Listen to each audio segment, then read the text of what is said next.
What's going on, everybody? It's your boy BrianDaddy with another Ashes of Creation video. Today we're going to continue our discussion on the design pillar, engaging an immersive story. We're going to cover skills in today's video. This is kind of an in-depth topic. There's a lot of different skills and it's actually kind of surprising. Now, we're not going to discuss the individual skills on each class. I will probably go in more in depth when I make a video about each class, but until then, let's just dive right in. In Ashes of Creation, your journey is defined by the skills you choose. Today, we're going to dive into an intricate skill system that shapes your character's destiny. Skill points and development. Skill points are the lifeblood of the progression. Earned at specific milestones within your level, they fuel and ascent through active and passive and combat. These choices, made at critical XP stages, define your character's growth. As well, balance is key.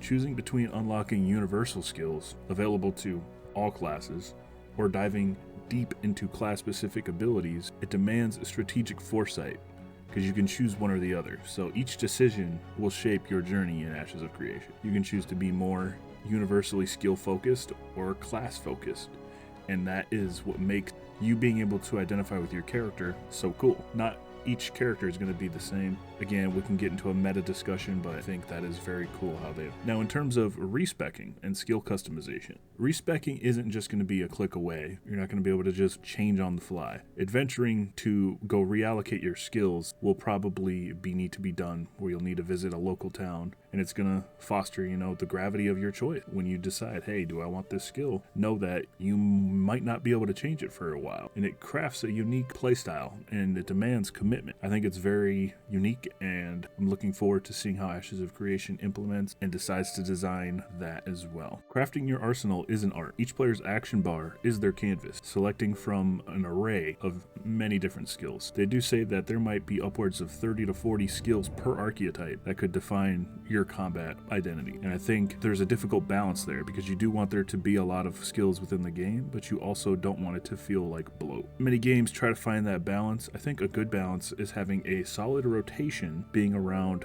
4 to 6 buttons for any class. I think that's kind of a good balance that most people would enjoy. And obviously with more buttons for cooldowns and CCs and other such utility type of abilities that would be needed. But I think for a base rotation, for most people, that 6 is probably more than enough. Now let's talk about the primary skills and class augments. Your archetype's skills form the backbone, yet at level 25, when you choose a secondary archetype, it offers a kaleidoscope of augmentation. You'll be able to choose many different things, and these augment schools intertwine and redefine your primary abilities. We can go more into that when we discuss augments in a separate video as well. Augments are basically the horizontal progression path, and they breathe new life into each ability. They're not just modifications, they're actually transformation, altering the skills fundamentally. It is quite an important choice. You can do some really cool things when you're choosing your second archetype.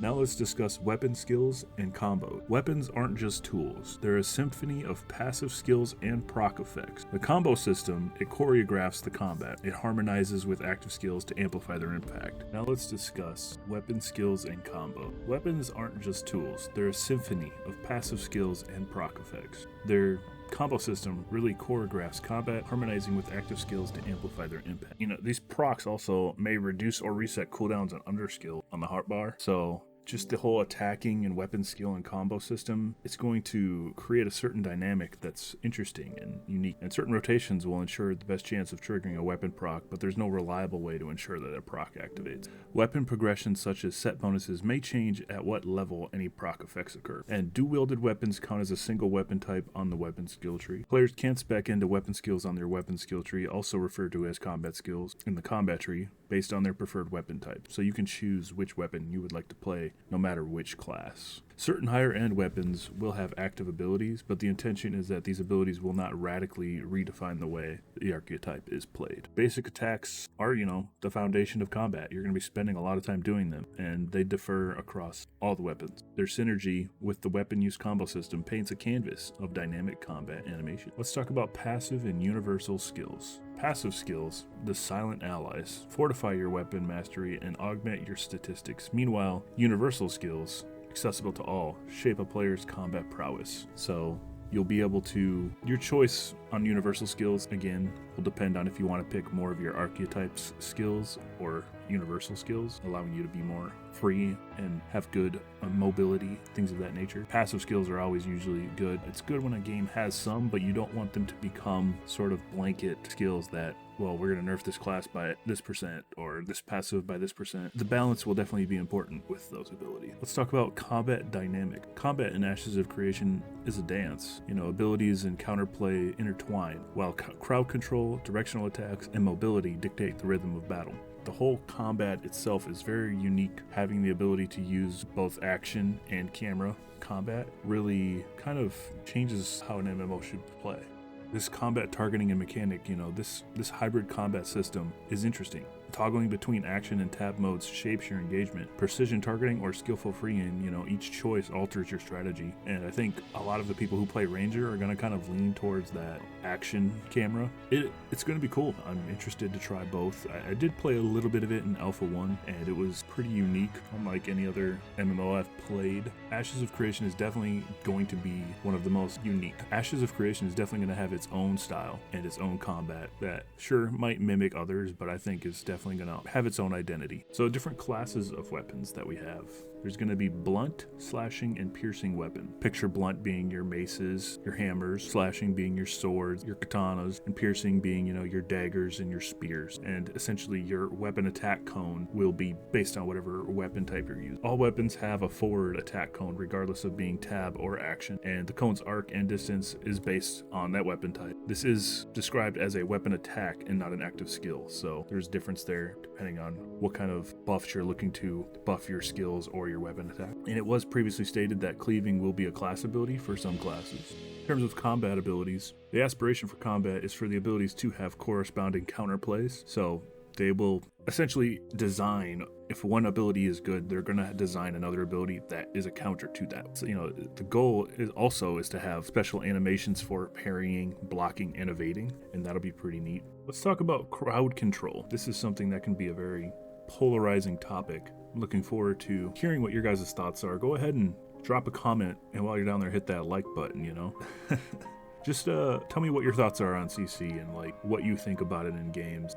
All archetypes will have their own versions of CC breaks, so CC effects do not apply when you are a green player in PvP, meaning you haven't attacked anyone, so the target of a CC ability must be flagged in order to suffer a CC effect. And I think that is a very important thing. This is something I was actually worried about, is you don't want to be out there just mining or chopping wood or gathering resources, and then some guy comes over, stuns you, takes it, and then leaves. Now, if you are flagged for PvP, they can do that, but if you're not, they cannot do that. So that is interesting. But you still can attack a green player. You just can't crowd control a green player to open up. So I do wonder the balancing with that, right? So melee archetypes will offer various mobility and CC counters against ranged archetypes such as the Ranger. Some CC abilities can dismount a mounted player. In that case, the mount would persist with its own health pool and other stats.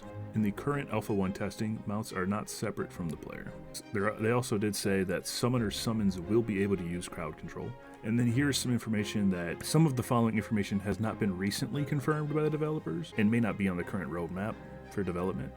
There will be diminishing returns on stun, sleeps, and slows. Diminishing returns on CC effects have not been implemented in Alpha 1 testing yet. Hard CCs are stuns, knockdowns, sleeps, paralysis, some roots, and some silences. Hard CCs may be housed in action-oriented skills because they are skill shots that are more difficult to land. And lockdowns won't likely be tab-targeted skills. This is to avoid the imbalanced combos with the skill shot abilities. And soft CCs will be the sort of tab-target abilities. In terms of directional attacks, there will be directional attacks, back attacks, flankings, and frontal attacks that deal additional damage depending on the position and the context of the attack. So rogues will generally have more of these. My guess, you'll have that generic backstep rogue ability. Now, in terms of the mobility, the revamped combat system does have split body animations where the character's upper body can be locked by a weapon attack, while the lower body is still free to move. Most abilities in Ashes of Creation are capable of being cast while moving. Some abilities may slow the caster down during that cast, but there's not many that are actually going to root you in place. So they really want that player agency to be extremely important to them. Movement speed can decrease significantly depending on the type of ability. Weapon weight can also affect the mobility. Skills with the greatest power may require the caster to remain stationary while channeling them. That's that risk versus reward kind of mechanic. And the upgrade to Unreal Engine 5 has enabled them to form, locomotion such as crouching, tilting, and mantling. Crouching may or may not be in the game. The ability to prone is not to be in the game. Player movement. Sprinting will consume a percentage of the player's mana pool. Sprinting will not be permitted while in combat. A sprint/dash cooldown was confirmed to be a part of the class kit. There is a toggleable walk-run capability. There is not going to be any go-to waypoint, sort of like auto-pathing techniques, which Black Desert Online kind of has. So where you can't just, I want to go here, AFK, and hit that auto-run button. I think that is good. You want to have players being engaged and immersed in the world. If you decide to backpedal or strafe, it will be slower than normal movement speed. Double jumping has been considered as an option for player mount. Collision. There are player and spell projectile collision mechanics in Ashes of Creation. Inertia and momentum physics will help prevent blocking doorways and access points. This is based on a character's direction and movement speed and can be used to push people out of the way. Mounts and players cannot stop caravans and other vehicles from moving. Nothing can move or block ships.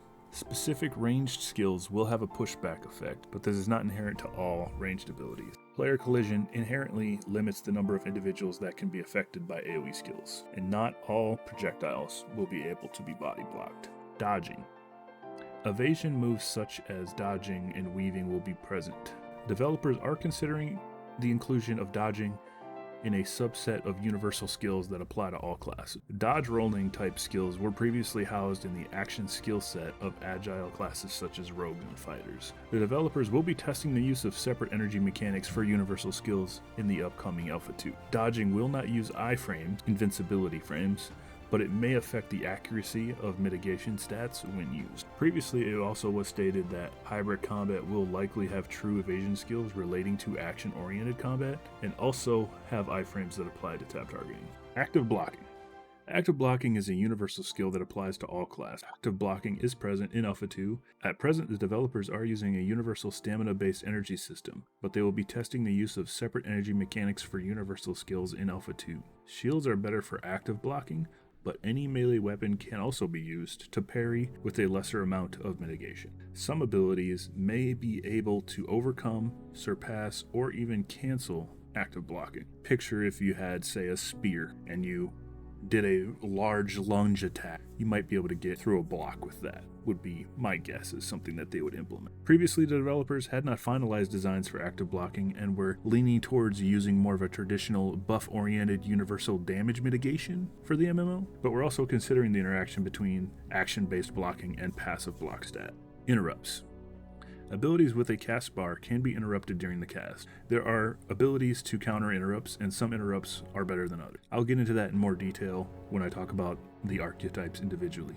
Threat and aggro generation. Threat and aggro is generated based on the damage done, healing done, and the modifiers of certain abilities. In PvE, aggro against player characters is based on the hate table. PvP, aggro may force target switching to the tank. So what they mean is they're going to listen to feedback during testing, that a tank might be able to use abilities that would force players to attack him. I could see this being useful and cool. That'd be great to save your healer, save your damage. If you're a tank, you actually feel like you're doing something, because if you're a tank on a battlefield, most people are just going to be like, all right, I'm going to avoid attacking him because it's going to take forever to kill him, and especially if you have a pocket healer. So I think that is a good thing, but also it's tough.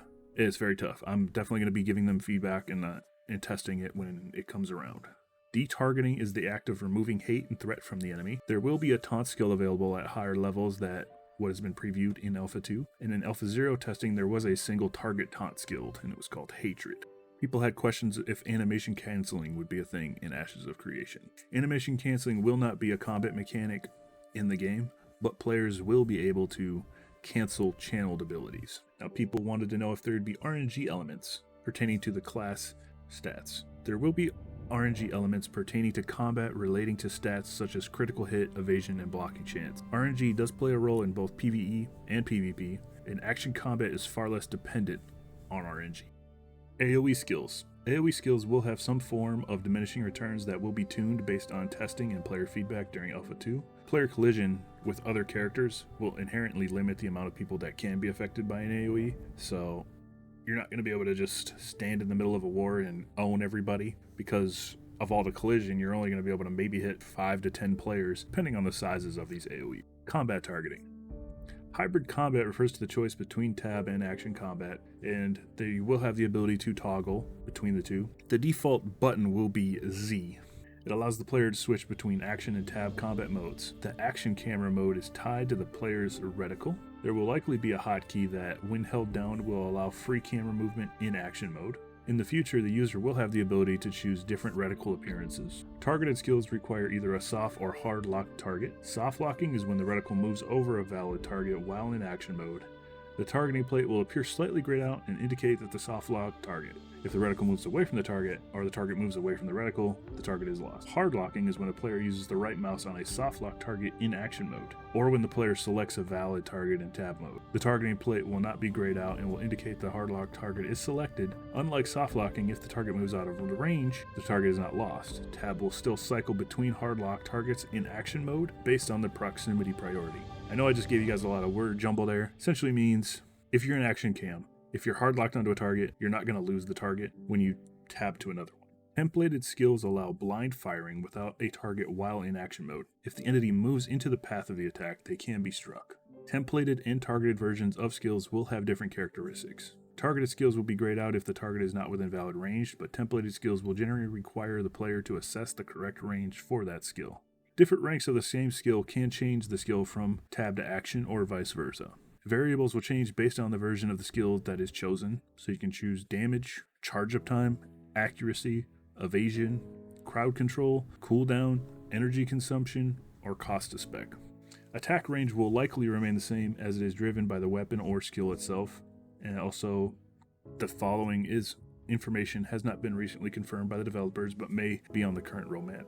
It may not be possible to fully spec into just action or tab targeted skills. There might be a 75% cap on, choosing skills from one of any type. So again, they don't want people to max out a given tree. They want you to be able to have that risk versus reward. For the purposes of balance, certain types of skills will either be tab or action oriented skills. Indirect fire skills are targeted skills where the projectiles may path around obstructions that are not in line of sight, so long as the maximum distance traveled for the skill is not exceeded. This is a prototype concept that is subject to testing inbound. A limited number of these may exist throughout different class kits. Templated skills allow blind firing, free aim, without any target while in action mode. If a player moves into the path of the attack, they can be struck. Not all projectiles will be able to be body blocked though, and some templated skills may have template indicators, but in general, it will require the player to assess the correct range for that skill. Basic weapon attacks from projectile weapons are capable of blind firing without having a target. Headshot mechanics. There are currently no headshot mechanics in Ashes of Creation. Headshots were a part of the Apocalypse Battle Royale. It was previously stated that headshot mechanics may be implemented, but they've decided against it. Headshots in action combat are equivalent to a critical hit in the tab targeted combat. Players relying on tab skills will have a fixed critical hit chance every time they use an ability or weapon. Players using the action-based skills are going to rely on getting a headshot or hitting a crit spot on the opponent. There's a little bit of a skill ability there, if you're able to use the action-based combat and hit those crit spots, hey, you can do a lot of damage. You might be able to it'll be interesting. I'm excited. I just want to play the game. Guys. Let me play the game. Let's talk about utility skills. A utility skill is typically a non-combat skill that interacts with the environment and offers counters and horizontal progression against other archetype abilities. Utility skills lend themselves towards how classes navigate and deal with hazards in the world. Classes will have different utility abilities, such as detecting traps or other hazards. For example, the mage's detection spell casts a light and reveals magical explosive hazards. Certain classes are able to climb/parkour in certain areas. This is not a free-form ability. It will likely be restricted to certain quests, locations, or objects. Certain classes, such as rogues, will have stealth abilities. All classes will have maneuverability/traversal abilities. Utility skills exist that can help players discover hidden paths and entrances and may lead to discovering hidden quests and Easter eggs while exploring. Players asked if there would be a skill transfer ability. Players will not be able to transfer their skills to other players. Theft. There will be no theft, stealing, or pickpocketing mechanic in Ashes of Creation regards to living players. There may be quests-related actions involving some form of stealing, but not actual terms of player's inventory where a player is identified as the quest's target via a title or some other means. So essentially, they may have quests where you do have to pickpocket or steal something from someone, but it's never going to be from an actual player. Players asked if there would be level scaling. Level stats or skills will not be scaled to allow low-level players to participate in encounters with higher-level players, so there will be no level scaling. Alright, ladies and gents, a little bit of a longer video covering skills. There was a lot of them. I just want to say thank you guys for tuning in. If you made it to the end of the video, congratulations, because you are the 1%. And I really appreciate you and enjoy you checking out the video.